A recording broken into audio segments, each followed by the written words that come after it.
stage as before.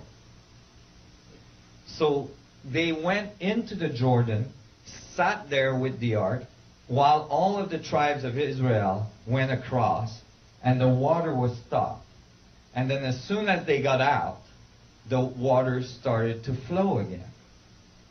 Well, I thought that's interesting, because one evidence of gravitational effect would be to stop the course of water. But what blew my mind is what comes next.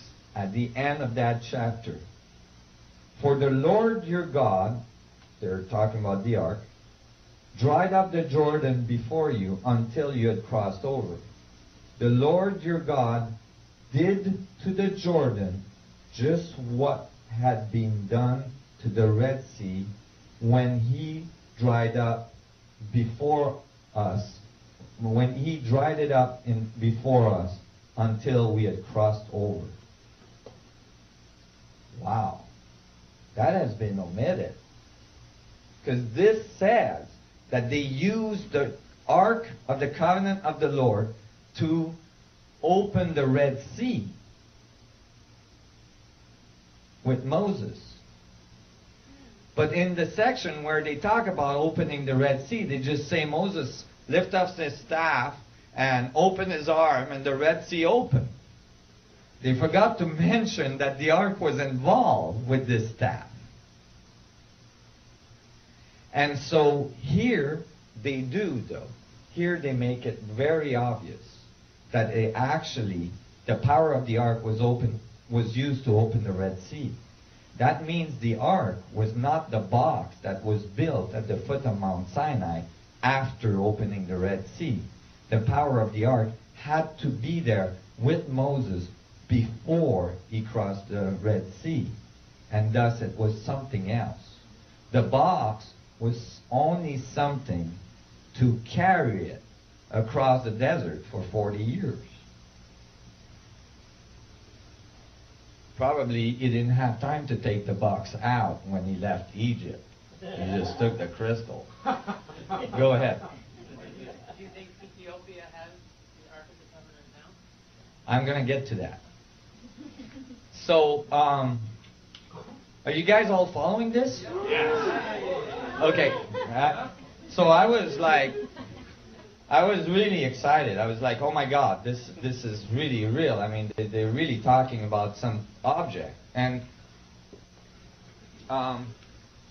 this is kind of tough to do, but we can, I started to look into it, and I found more and more evidence that the sun, that the ark was this crystalline structure. I found the Ezekiel text. I found the Keys of Enoch text, and I thought, wait a minute, what are they talking about? Well, I looked deeper into the Kabbalistic tradition, and when I did, I found that they didn't just give you like hints to what the geometry was.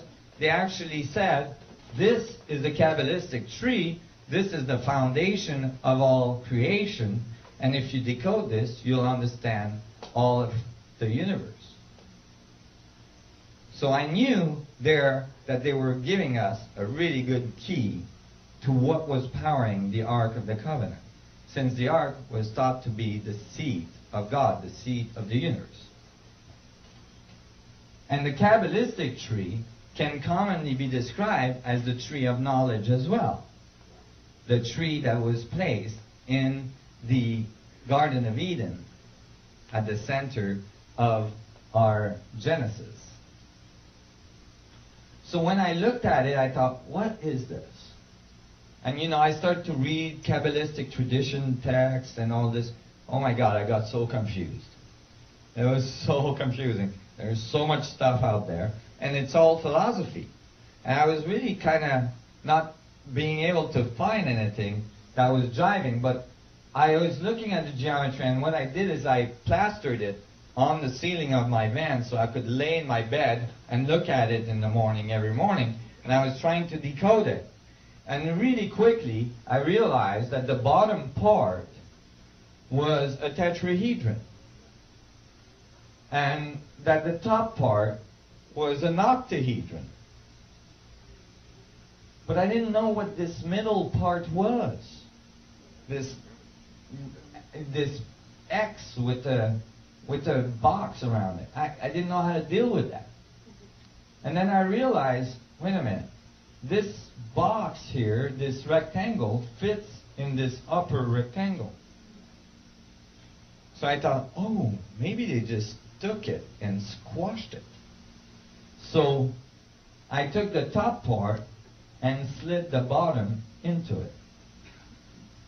And boom, the result was a tetrahedron and an octahedron on top, which is all of the vertices you need to generate the star tetrahedron with the octahedron in the middle.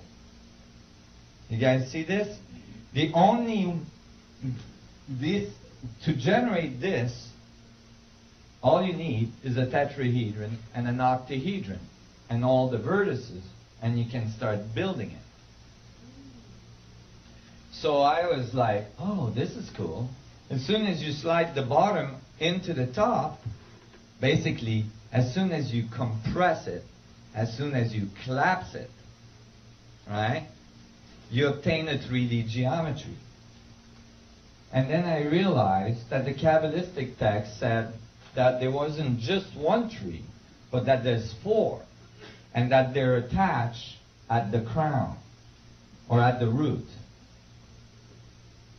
Well, I assumed that they were giving us only half the code again, so that there would be 8 trees attached at the root.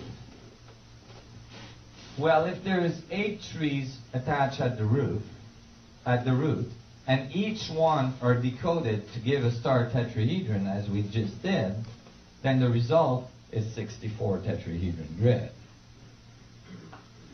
How do you know you've decoded it right? Well, when you're finished, you can actually plot the 2-dimensional tree right on top of it, and you have all the lines you need with its sephirots. The sephirots are these balls on the corner of the tree. The word sephirot comes from the word sapphire, referring to crystals. And when you plot the sephirot all around the tree, all around the 64 tetrahedron, since each tree has one sephirot involved in the middle, each tree only has 9 sephirots.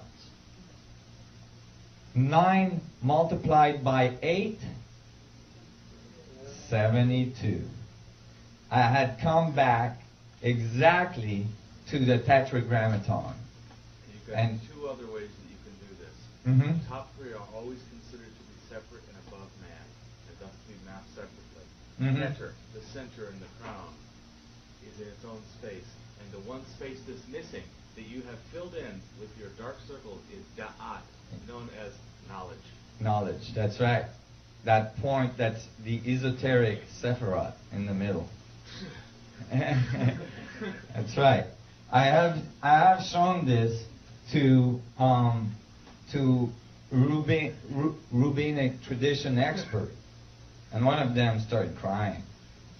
It's very significant. What scared me is when I was studying this, it warned over and over in many books that if you try to decode the Kabbalistic tree, most people turn crazy. They lose it.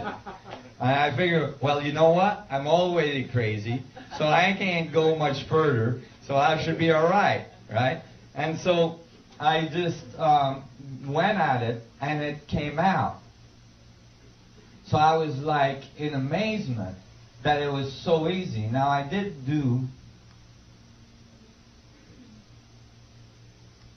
an animation that.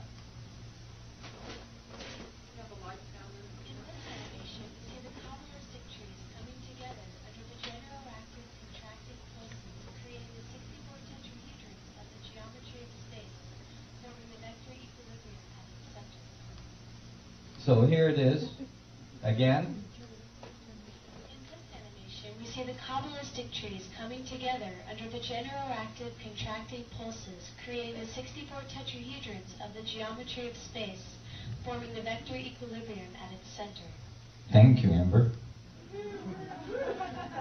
And here's the Kabbalistic tree that was generated during the time that I was writing this up in a little journal I published. This was in England. But note on this little animation that when we look at it slowly, you can see.